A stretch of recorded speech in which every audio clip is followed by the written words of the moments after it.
लेते हैं बड़ी खबर से बुलेटिन की शुरुआत करेंगे। पाली में एसडीएम को 15 घंटे तक बंधक बनाया गया। ग्रामीणों ने एसडीएम को घर में बांधकर बंधक बना दिया। ग्रामीणों ने अवैध संबंध का आरोप लगाया और प्रधानाचार्य से अवैध संबंधों का आरोप लगाते हुए एसडीएम को घर में बंधक बनाकर रखा। तो फिलहाल शिकायत पर पुलिस पूरे मामले की जांच में जुटी हुई है।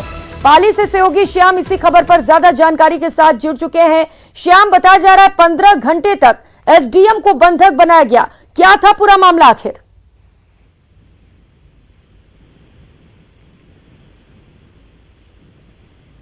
श्याम, मेरी आवाज मिल पा रही है आपको?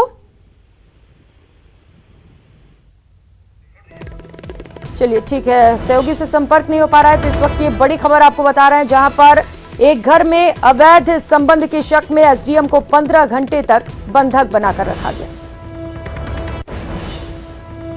और रुक कर लेते हैं एक और बड़ी खबर का। जैसलमेर में 2 गुटों में खूनी संघर्ष देखने को मिला। खूनी संघर्ष में 10 लोग गंभीर रूप से घायल हो गए। गंभीर घायलों में एक महिला भी शामिल है। पुरानी जमीन रंजिश को लेकर यह झगड़ा हुआ। घायलों का राजकीय जवाहर अस्पताल में इलाज जारी है और इसके साथ ही भागू के गांव को छावनी में तब्दील कर दिया गया है। तो बड़ी संख्या में गांव में पुलिस फोर्स की तैनाती कर दी गई है, जिसके चलते यहां दोबारा इस तरीके की वारदात ना हो पाए। तो पुरानी जमीन की रंजिश को लेकर यहां पर खूनी संघर्ष हुआ। 2 गुट आपस में भिड़ गए और इस झगड़े में कई लोग घायल हो गए हैं। और खबर चूरू से है। चूरू की सरदार शहर तहसील के पास पन्नूसर में शनिवार को एक बेहद दर्दनाक और इंसानियत को शर्मसार कर देने वाला मामला सामने आया। यहां नवजात बालिका शिशु को कंटीली झाड़ियों में कुत्तों का निवाला बनने के लिए फेंक दिया गया। नवजात के चेहरे, सिर और पैर पर चोट के निशान हैं। कंटीली झाड़ियों में लहूलुहान अवस्था में जिंदा बच्ची मिलने की सूचना पर आसपास के क्षेत्र में सनसनी फैल गई। घटना की सूचना पर पुलिस मौके पर पहुंची और नवजात को अस्पताल पहुंचाया गया। फिलहाल बच्ची का एसएनसीयू वार्ड में उपचार जारी है। वहीं बच्ची की हालत फिलहाल गंभीर बताई जा रही है।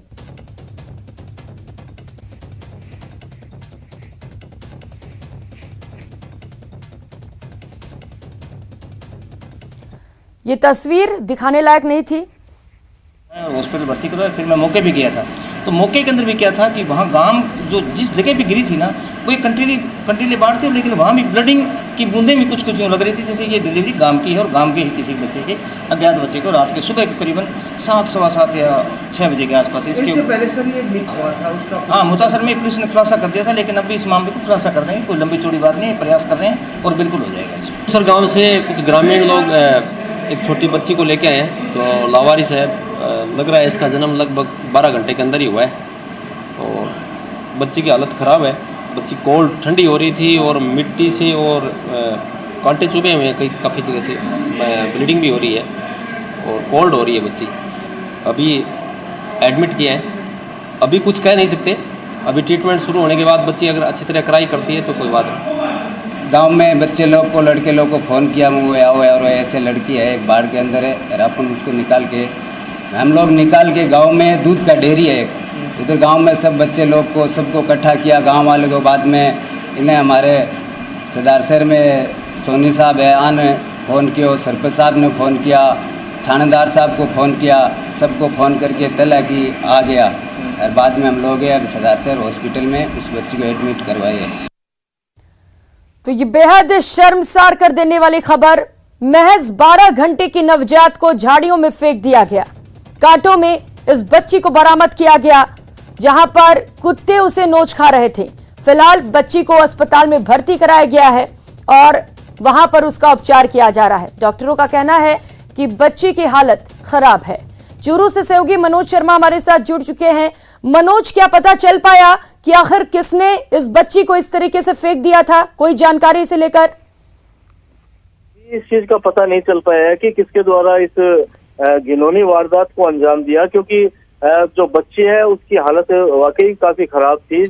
जो कंटीली झाड़ियां थी, उन कंटीली झाड़ियों के अंदर इस बच्चे को फेंक रखा था और जो ग्रामीण थे जब खेत की तरफ जा रहे थे उस वक्त ये बच्ची है वो उनको मिली थी। उस बच्ची के रोने की आवाज सुन के जो पन्नूसर गांव के ग्रामीण हैं, उनको ये बच्ची कंटीली झाड़ियों में मिली, जिसके बाद पुलिस को सूचना दी गई और जो सरदार शहर SI है राम प्रताप बिश्नोई, वो मौके पर पहुंचे और मौके पर पहुंचने के बाद बच्ची को है वो सरदार शहर अस्पताल लाया गया, जहां बच्ची का इलाज किया जा रहा है। हालांकि जो स्थिति है वो बच्ची की नाजुक बताई जा रही है। जो डॉक्टर है वो चिकित्सक जी तोड़ कोशिश कर रहे हैं कि बच्ची का इलाज है वो लगातार जारी रहे। जी बिल्कुल। अब मनोज, देखिए, जिसने भी इस वारदात को अंजाम दिया है, बहुत ही घिनौनी हरकत है ये। महज 12 घंटे की ये बच्ची थी। बताया जा रहा है कि गंभीर चोट के निशान भी मिले हैं शरीर पर। क्या चोट के निशान कैसे लगे, इसे लेकर कोई जानकारी डॉक्टर्स बता पाए हैं क्या? प्रारंभिक तौर पर ये माना जा रहा है कि बच्ची को जो फेंका गया है, उस फेंकने के कारण ही उसके जो चेहरे और सिर पैर पे जो चोट के निशान है वो आए होंगे। जो वाकई में, जैसा आपने भी बताया, कि बेहद दर्दनाक और इंसानियत को शर्मसार कर देने वाला ये मामला है, जब एक बच्ची को कटीली झाड़ियों में मरने के लिए डाल दिया गया, उसको फेंक दिया गया। अगर ग्रामीण जो जिनके द्वारा इस बच्ची को बचाया गया। जी बिल्कुल मनोज, तस्वीरें अपने आप में रोंगटे खड़े कर देती है, जहां पर महज 12 घंटे की नवजात को इस तरीके से फेंका जाता है। बहुत शुक्रिया मनोज आपका इन तमाम जानकारियों के लिए। और खबर भरतपुर से है। भरतपुर में चोरों का आतंक देखने को मिला। SP ऑफिस के पास ATM को निशाना बनाया गया। ATM से पैसे चुराकर 2 चोर बड़े आराम से फरार हो गए। तो बता दें कि भरतपुर में पुलिस अधीक्षक कार्यालय के पास स्थित PNB बैंक के ATM में बदमाशों ने जमकर लूटपाट की। इतना ही नहीं, ATM से पैसे निकालने के बाद चोरों ने ATM को आग के हवाले कर दिया। घटना के बाद शाखा प्रबंधक द्वारा मथुरा गेट थाने में मामला दर्ज कराया गया है। बताया जा रहा है कि 10 अगस्त को ATM मशीन खराब हो गई, जिसके बाद बैंक के अधिकारियों ने मैकेनिक बुलाकर उसको सही कराया और उसमें 16 लाख रुपए डलवाए। लेकिन 12 अगस्त को चेक करने पर पता चला कि ATM में पैसे ही नहीं हैं और ATM को आग लगा दी गई है। ये तस्वीरें भी आपको दिखा रहे हैं और कई बड़े सवाल पुलिस की कार्यशैली पर भी खड़े होते हैं। SP ऑफिस के पास ये ATM था, जहां पर चोरों ने बड़े ही आराम से वारदात को अंजाम दिया। के सामने एक ATM लगा हुआ था, जिसमें रात्रि में करीबन 1:30 बजे 11 तारीख को किसी अज्ञात व्यक्ति ने सब ATM को तोड़ करके वो उसके रुपये 16 लाख रुपये को निकाल के ले गए, जिसका मुकदमा कृष्ण कुमार UIT PNB शाखा के प्रबंधक ने दर्ज कराया, जिसकी ASI नारायण सिंह जांच कर रहे हैं। और खबर टोंक से है। टोंक के बनेठा में अतिक्रमण हटाने की मांग को लेकर पिछले 10 दिनों से अनशन जारी है। आज उनारिया तहसीलदार कैलाश मीना अनशन स्थल पर पहुंचे। इस दौरान बनेठा थानाधिकारी भंवर लाल भी पुलिस के जवानों के साथ मौके पर मौजूद रहे। धरने के समर्थन में आज बनेठा कस्बा पूरी तरह से बंद रखा गया।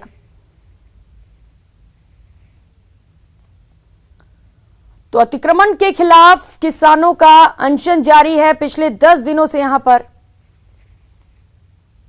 भगवान सद्बुद्धि दे प्रशासन को, मगर उसके उपरांत भी किसी ने नहीं सुनी। आज सुबह जैसे ही बनेठा बाजार बंद हुआ, ग्रामवासी सब हमारे यहाँ पर पहुँच गए और ग्रामवासी पहुँचते मैं लाइव पे आया और लाइव पे आते ही गाड़ी अलवार द्वारा हमारे ऊपर कई प्रकार के लांछन लगाए। इसी प्रकार का लांछन पहले भी जिसका विरोध किया ना, उन पे लगाए और उनके ऊपर केस दर्ज करवाया। हम चाहते हैं कि न्याय संगत बात, आज भी हम यही करें, इसका पट्टा गलत नियमों से गलत जारी हुआ है। हमने बोला भाई अतिक्रमण में है तो हम तो ये सरकारी समिति के बाहर करवा रहे हैं इसका काम, इसके डंडे के बाहर है, कोई इसके अंदर भी नहीं है यहाँ। और अतिक्रमण बता रहे तो सर यहाँ तो अतिक्रमण में तो ये ढाबा भी बंद रखा है सर, उसकी तो कोई कार्रवाई नहीं हो रही। और हम गरीब गाड़ी लुआ रहे हैं, यहाँ एक ही परिवार है हमारा, उसके खिलाफ इतने ये 4-5 लोग हैं, ये हमारे खिलाफ कार्रवाई कर रहे हैं, तो इनके खिलाफ कार्रवाई क्यों नहीं हो रही है सर? और एक और बड़ी खबर बीकानेर से सामने आ रही है, जहां पर छात्र पानी की टंकी पर चढ़ गए हैं। NSUI के छात्र पानी की टंकी पर चढ़े हुए हैं। MA प्रीवियस में प्रवेश पत्र की मांग को लेकर ये पानी की टंकी पर चढ़े हुए हैं। लगभग 1 दर्जन छात्र इस वक्त पानी की टंकी पर चढ़े हुए हैं। ये जानकारी निकलकर सामने आ रही है। तो मांग नहीं माने जाने तक टंकी से नहीं उतरने की भी चेतावनी दी गई है। फिलहाल पुलिस और प्रशासन के अधिकारी मौके पर नहीं पहुंचे हैं। तो ये तस्वीर आपको दिखा रहे हैं करीब 1 दर्जन छात्र इस वक्त पानी की टंकी पर चढ़े हुए हैं। जानकारी निकलकर सामने आ रही है कि अब तक पुलिस और प्रशासन की ओर से कोई भी अधिकारी यहां पर समझाइश के लिए नहीं पहुंचा है। वहीं छात्रों ने साफ तौर पर कह दिया है, जब तक उनकी मांगों को नहीं सुना जाएगा वो टंकी से नीचे नहीं उतरेंगे। तो एमए प्रीवियस में प्रवेश पत्र की मांग को लेकर ये सभी छात्र इस वक्त पानी की टंकी पर चढ़े हुए हैं। मैं जब कॉलेज पहुंचा तो पता चला कि छात्रों का फोन है कि हमारी मांग है कि एमए में हमें प्रवेश मिले। वो कई छात्र है जिनका प्रवेश नहीं होने के कारण वो 26 अगस्त को चुनाव है, चुनाव से वंचित रह रहे हैं। वो अपना मत देने से वंचित रह रहे हैं। चुनाव लड़ने से छात्र है जो वंचित रह रहे हैं। कई छात्र नेता जो चुनाव लड़ने की पिछले 2-3 साल से तैयारी में थे, उनको चुनाव लड़ने से वंचित रह रहे हैं, उनको मौका नहीं मिल रहा है। उनकी एक ही मांग है कि हमें जो हमारा बीए फाइनल का रिजल्ट आ गया है, बीएससी फाइनल का रिजल्ट आ गया है, तो हमें एमए एमएससी प्रीवियस में मौका मिले और हम भी चुनाव में भागीदार बन सके, चुनाव में भाग ले सके। उनकी मांग है। मैंने समझाइश भी की कि आप नीचे जो बात करेंगे, पर उनका कहना है कि जब तक हमारी कोई मांग नहीं मानेंगे तब तक कोई हम ऊपर रहेंगे और अपना विरोध करते रहेंगे, क्योंकि हमारा ये हक है। और अपने हक आज कई सालों से कोरोना की वजह से चुनाव हो रहे हैं और वो फिर भी हम वंचित रह रहे हैं, तो उनका वो अपना विरोध। ब्रेक के बाद आप सभी का स्वागत है और अब बात शहीद राजेंद्र भांबू के अंतिम संस्कार की। शहीद राजेंद्र भांबू का अंतिम संस्कार किया गया। झुंझुनू के मालीगांव में ये अंतिम संस्कार हुआ, जो उनका पैतृक गांव था। मालीगांव में इस दौरान जन सैलाब उमड़ पड़ा। नम आंखों से सभी ने शहीद को विदाई दी। स्क्रीन पर आप 4 तस्वीरें देख सकते हैं। पहली तस्वीर है जब शहीद पंचतत्व में विलीन हो गए। उनकी बड़ी बेटी प्रिया और मेरे पापा शहीद हुए हैं। देश के लिए अपने प्राण न्यौछावर किए, उसके लिए मुझे बहुत ज़्यादा गर्व है। पूरे घर वालों को बहुत ज़्यादा प्राउड फील होता है। अभी आपकी शादी पर आने वाले थे, तो तैयारियां जोर शोर से चल रही थी। क्या आपको लगता था कि ऐसा कुछ होगा? नहीं, ऐसा बिल्कुल नहीं था। मैंने कभी सोचा भी नहीं था ऐसा होगा। और आज से हर घर तिरंगा का आगाज हो गया है। 15 अगस्त तक हर घर में देश का झंडा लहराएगा। स्क्रीन पर आप तस्वीरें देख सकते हैं। कोटा, जोधपुर, बस्सी, जयपुर, खाजूवाला और बीकानेर, बांसवाड़ा से ये अलग अलग तस्वीरें हैं, जहां पर किस तरीके से आजादी की 75वीं सालगिरह का जश्न मनाया जा रहा है और लोगों में खासा उत्साह देखने को मिल रहा है हर घर तिरंगा अभियान को लेकर। तो वहीं दिल्ली में केंद्रीय गृह मंत्री अमित शाह और उनकी पत्नी सोनल शाह ने आज से हर घर तिरंगा अभियान शुरू होने के तहत अपने आवास पर तिरंगा फहराया। कोटा बूंदी के प्रवास पर लोकसभा अध्यक्ष ओम बिरला घर घर तिरंगा वितरण कार्यक्रम में शामिल हुए। स्पीकर बिरला का भव्य स्वागत भी किया गया। पूरे क्षेत्र में इस दौरान देशभक्ति के नारे गूंजते रहे।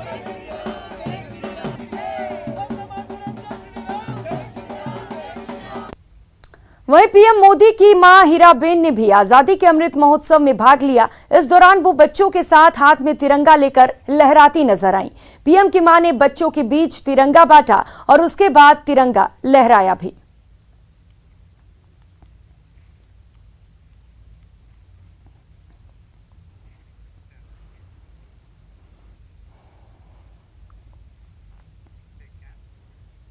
तो वहीं आजादी के अमृत महोत्सव के अवसर पर प्रदेश भर में पर्यटन स्थलों पर फ्री एंट्री दी जा रही है। कला और संस्कृति विभाग के निर्देश पर पर्यटन स्थल निशुल्क कर दिया गया है। अमृत महोत्सव के अवसर पर प्रदेश के पर्यटन स्थल निशुल्क, कला और संस्कृति विभाग के निर्देश पर पर्यटन स्थल निशुल्क किया गया। प्रदेश के संग्रहालय और स्मारकों को 3 दिन तक निशुल्क रखा गया है, जिसके बाद जयपुर में पर्यटक स्थलों पर टूरिस्टों का हुजूम देखा जा रहा है। और बात जयपुर में जंतर मंतर की करें तो यहां पर पर्यटकों से बातचीत की संवाददाता महिमा जैन ने। आजादी के अमृत महोत्सव के तहत आज पूरे प्रदेश के पर्यटन स्थलों को मुफ्त किया गया है। कला एवं संस्कृति विभाग की ओर से आज ऑर्डर जारी किए गए हैं और वहीं तमाम प्रदेश के सारे पर्यटन स्थल आज पर्यटकों के लिए मुफ्त में खोले गए हैं, ताकि पर्यटक विरासत को जान सके, राजस्थान की संस्कृति से रूबरू हो सके। और वहीं आप तस्वीरों के जरिए देख सकते हैं कि कितनी तादाद में लोग यहाँ आज मौजूद हैं और अपनी विरासत, अपनी संस्कृति से रूबरू हो रहे हैं। वहीं हम लोगों से बातचीत भी करेंगे और जानेंगे कि सर आज आप यहाँ पर आए हैं, कैसा कुछ फील कर रहे हैं, और आज हम आज़ादी के 75 साल कंप्लीट करने जा रहे हैं। यस मैम, ये बहुत खुशी की बात है कि आज हम आज़ादी के 75 साल कंप्लीट कर रहे हैं इस साल, और देश में हर घर तिरंगा का माहौल भी चल रहा है, और जंतर मंतर जो इतनी पुरानी विरासत है जी, और इसको अभी फ्री में एंट्री दे रही हैं। और पब्लिक, मैंने आज तक इतनी पब्लिक नहीं देखी, पहले भी आ चुका हूँ मैं शायद तक, जितनी अभी इस खुशी में आ रहे हैं, रियली वेरी वंडरफुल। जी जी, देखिए लोगों का कहना है कि आज़ादी के अमृत महोत्सव के तहत जो सरकार ने ये काम किया है वो बहुत ही सराहनीय है। और वहीं मैं आपको ले चलती हूँ, यहाँ पे महिलाएं भी मौजूद है, बच्चे भी मौजूद है, बुजुर्ग, सब कैटेगरी के लोग यहाँ मौजूद है। मैम, आप आज यहाँ पर आए हैं, कैसा कुछ फील कर रहे हैं? बहुत अच्छा लग रहा है, हमें बहुत एंजॉय कर रहे हैं, बच्चे लोगों को भी बहुत अच्छा लग रहा है। राजस्थान की संस्कृति के बारे में कुछ यहाँ पे जानने को मिला आपको? नहीं, ऐसा तो अभी कुछ नहीं देखा हम लोगों ने, आज ही आए, हमें 1 घंटा ही हुआ है अभी आए हुए। सर, आप यहाँ पर आए, कहाँ से आए हैं? सबसे पहले तो अभी दिल्ली से आया हूँ जी, कैसा लग रहा है जयपुर? बहुत अच्छा लग रहा है जी, और यहाँ घूम के काफी कुछ जानने को मिल रहा है जी कि कितना हमारा जो साइंस उस टाइम पे कितनी एडवांस थी, जी, कि इसके जरिए हम लोग राशियों के बारे में, समय को देख सकते हैं, ये सब चीजें देख सकते हैं। तो देख के लग रहा है कि बहुत प्राउड फील होता है कि वी आर इंडियंस, कि हमारे यहाँ पे इतनी सब चीजें थी जो आज के टाइम में हम लोगों को नहीं पता चल रही।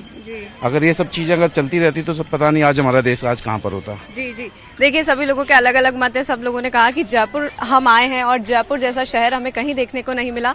वहीं आप तस्वीरों के जरिए मैं आपको लगातार दिखा रही हूँ कि आज सारे पर्यटक स्थल खुले हैं और वहीं फ्री में लोगों को एंट्री दी जा रही है, इसलिए तमाम सैकड़ों लोग यहाँ पर मौजूद हैं।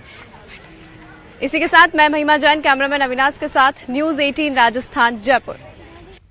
इस बुलेटिन में फिलहाल इतना ही। अपने पसंदीदा चैनल न्यूज़ 18 राजस्थान की ताजा तरीन खबरों को देखने के लिए आप विजिट कर सकते हैं हमारी वेबसाइट news18rajasthan.com। नमस्कार।